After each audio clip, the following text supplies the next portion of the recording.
오늘 하나님께서 우리에게 주시는 말씀은 예레미야 21장의 말씀입니다.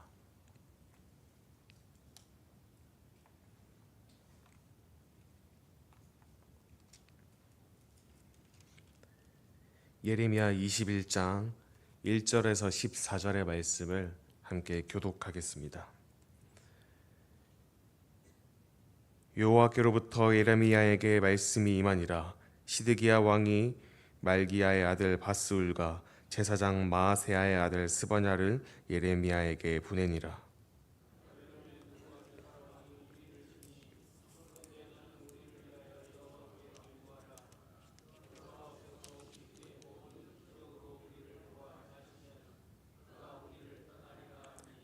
예레미야가 그들에게 대답하되 너희는 시드기야에게 이같이 말하라.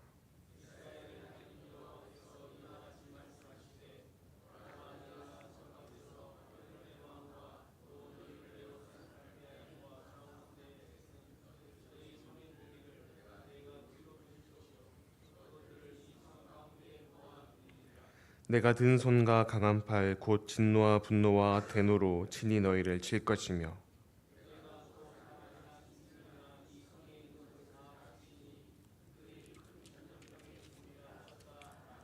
여호와의 말씀이니라. 그 후에 내가 유다의 왕 시드기야와 그의 신하들과 백성과 및 이 성읍에서 전염병과 칼과 기근에서 살아남은 자를 바벨론의 느부갓네살 왕의 손과 그들의 원수의 손과 그들의 생명을 찾는 자들의 손에 넘기리니 그가 칼날로 그들을 치되 측은히 여기지 아니하며 긍휼히 여기지 아니하며 불쌍히 여기지 아니하리라 하셨느니라.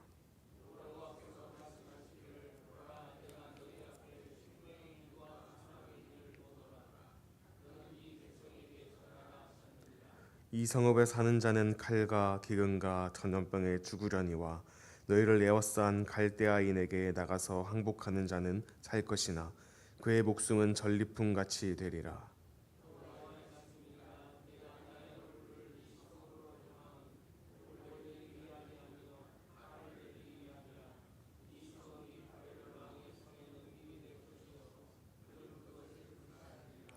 유다 왕의 집에 대한 여호와의 말을 들으라.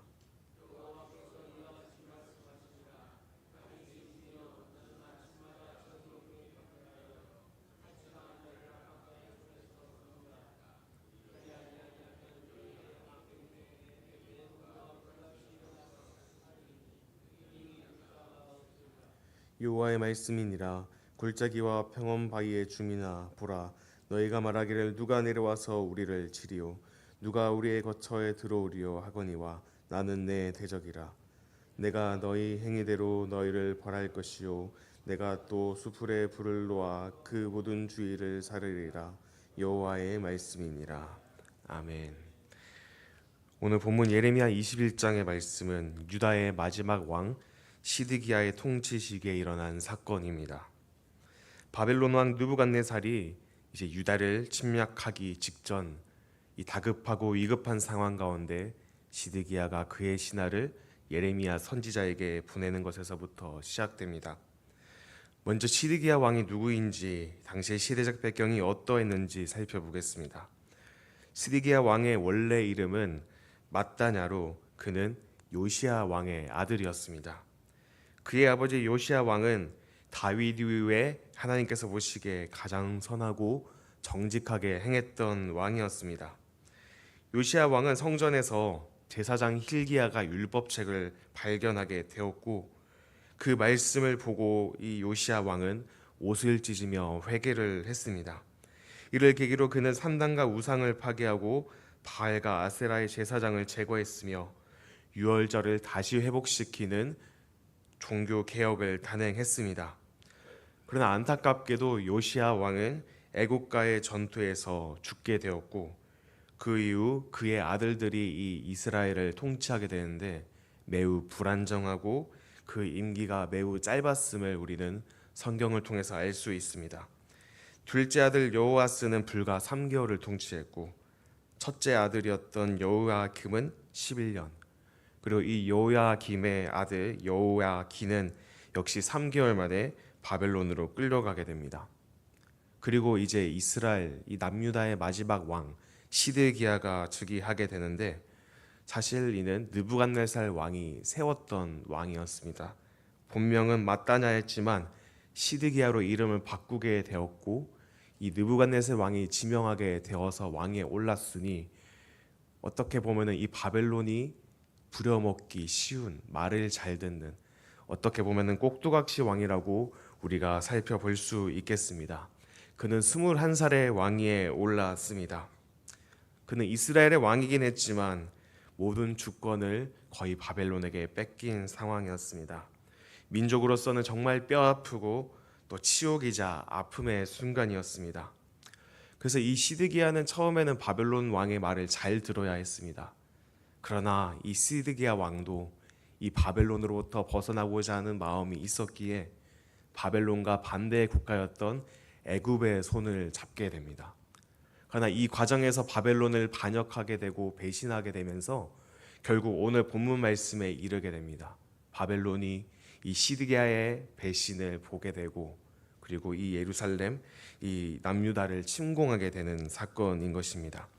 다시 본문으로 돌아가 보겠습니다. 1절 말씀에 여호와께로부터 예레미야에게 말씀이 임하니라. 시드기야 왕이 말기야의 아들 바술과 제사장 마아세야의 아들 스바냐를 예레미야에게로 보내니라.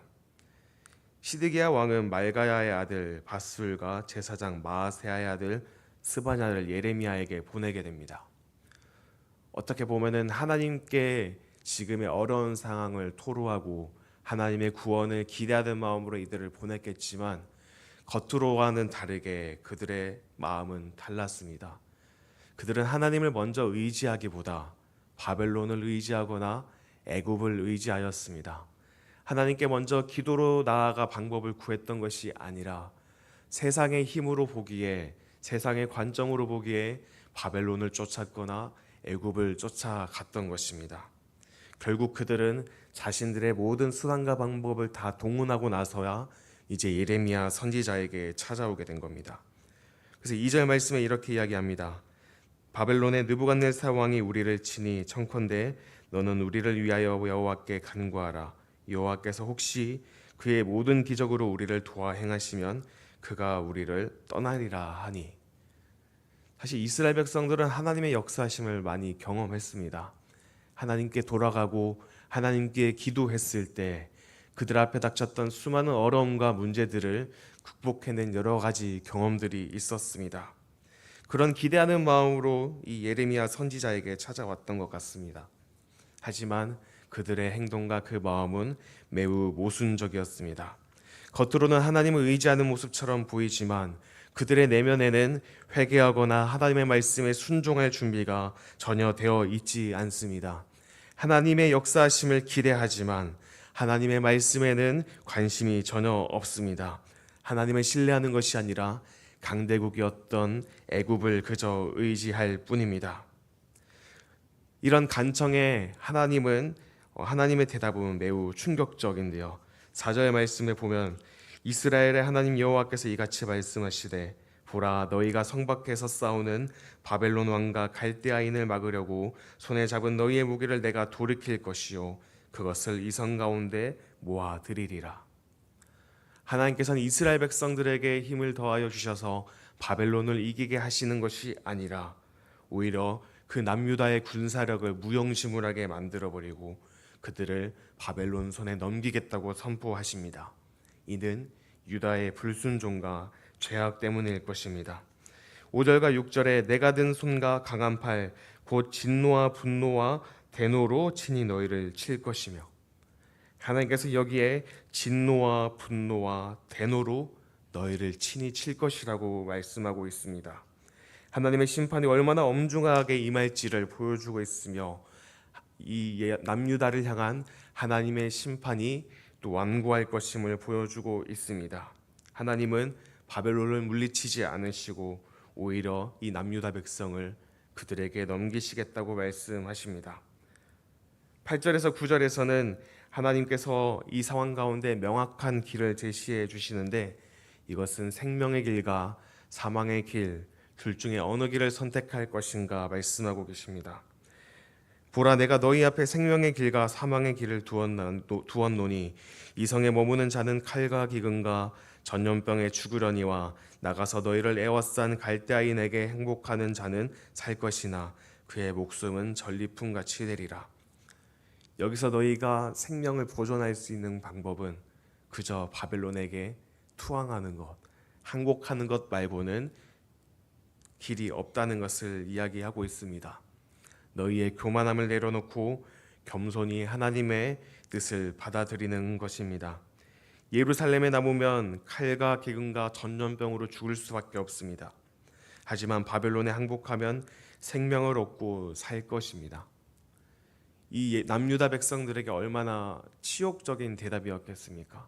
그들이 기대했던 답과는 달리 하나님께서는 오히려 너희가 살 수 있는 길이 바벨론에게 항복하라는 것입니다. 10절 말씀에서 이 예루살렘의 최종 운명을 선언합니다. 내가 이 성을 향하여 복을 내리지 아니하고 화를 내리리니 이 성이 바벨론 왕의 손에 넘김이 될 것이요 그는 그것을 불사를 것이라 하셨다 하라. 죄악을 끝까지 고집하는 백성에게 내리시는 하나님의 심판을 이야기하고 있습니다. 더 이상 너희가 복을 받을 것이 아니라 오히려 나의 화를 받게 될 것이라고 말씀하십니다. 11절에서 12절 말씀에 그 하나님의 심판의 이유가 분명히 밝혀집니다. 다윗의 집이여, 너희는 아침마다 정의롭게 판결하여 탈취당한 자를 압박자의 손에서 건지라. 그리하지 아니하면 너희 악행 때문에 내 분노가 불같이 일어나서 사르리니 능히 끌 자가 없으리라. 하나님께서는 이 남유다의 지도자들, 그들이 정의와 공의를 버리고 약자들을 돌보지 않은 죄를 결코 그냥 넘어가지 않으십니다. 그 심판의 이유가 하나님의 공의와 정의가 이 땅 가운데 무너졌고 그 하나님의 뜻을 이루며 살아가지 못했기 때문임을 지적하고 있는 것입니다. 13절에서는 그들의 교만을 지적하고 계십니다. 골짜기와 평원 바위의 주민아 보라, 너희가 말하기를 누가 내려와서 우리를 치리요 하거니와 나는 내 대적이라. 혹시 요르단의 페트라라는 지역을 가보신 적이 있으십니까? 그곳에 보면은 골짜기와 바위 산들이 있습니다. 그 위에서 버티고 있다면 그 누구도 그것을 공략하지도 그들을 무찔러내지도 못할 정도로 매우 견고한 지역에 살고 있는 사람들을 지칭해서 여기 골짜기와 평원 바위의 주민이라고 말하고 있습니다. 어떻게 보면 자신의 견고함, 자신의 능력, 자신의 군사력을 의지하고 있는 이 남유다 백성들의 교만함을 지적하고 있는 것입니다. 내가 가지고 있는 능력이 이 정도라서, 내가 가지고 있는 지식이 이 정도라서, 내가 가지고 있는 군사력이 이 정도라서, 내가 가지고 있는 물질이 이 정도라서 그 내가 가지고 있는 것 때문에 하나님을 의지하는 것이 아닌 교만함으로 나아가고 있는 남유다 백성을 지적하고 계십니다.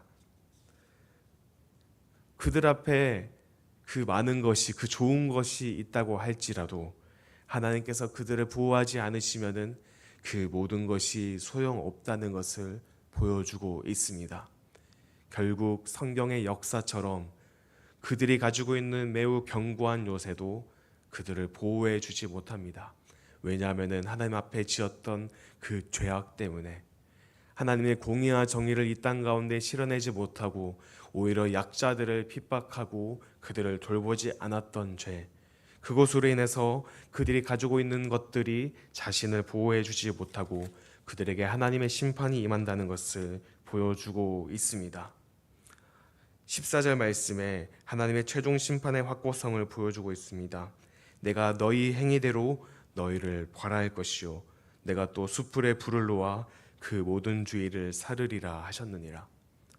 결국 하나님의 심판은 그들 가운데 임할 것이고 숯불에 불이 놓아 모든 것을 태우듯이 너희가 가지고 있는 모든 것을 태우겠다고 하나님께서 말씀하고 계십니다.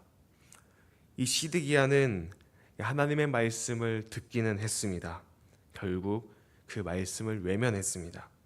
그리고 그 선택은 예루살렘의 멸망으로 이어졌습니다. 오늘 말씀에서 시드기야 왕에게 말씀하셨던 그 하나님께서 오늘날 우리에게도 같은 질문을 하십니다. 너는 생명의 길을 택하겠느냐, 죽음의 길을 택하겠느냐? 우리는 스스로에게 이렇게 질문해 보아야 합니다. 나는 하나님의 말씀을 듣고도 외면하고 있지는 않는가? 하나님의 뜻이 내 생각과 다르더라도 나는 믿으며 하나님을 신뢰하며 따라가고 있는가? 나는 나의 삶과 이 세상 가운데 하나님의 뜻이신 정의와 공의를 이 땅 가운데 실천하며 살아가고 있는가? 우리는 이것을 끊임없이 질문하고, 그렇지 않다면 하나님께 기도하며 다시 하나님 기뻐하시는 삶으로 돌이켜야 할 것입니다. 오늘 이 말씀 앞에 우리 각자가 응답해야 할 것입니다. 회개와 순종, 그것이 생명의 길입니다. 회개 없이 기적을 기대하지 말고 겸손히 하나님 앞에 돌아가 진정한 회복과 생명의 길을 선택하는 우리 모두가 되기를 소망합니다. 우리 모두가 하나님의 말씀에 순종하고 이 공의와 정의, 하나님의 사랑을 실천하며 살아가는 우리 복된 서울교회 성도 될 수 있도록 주님의 이름으로 축원합니다.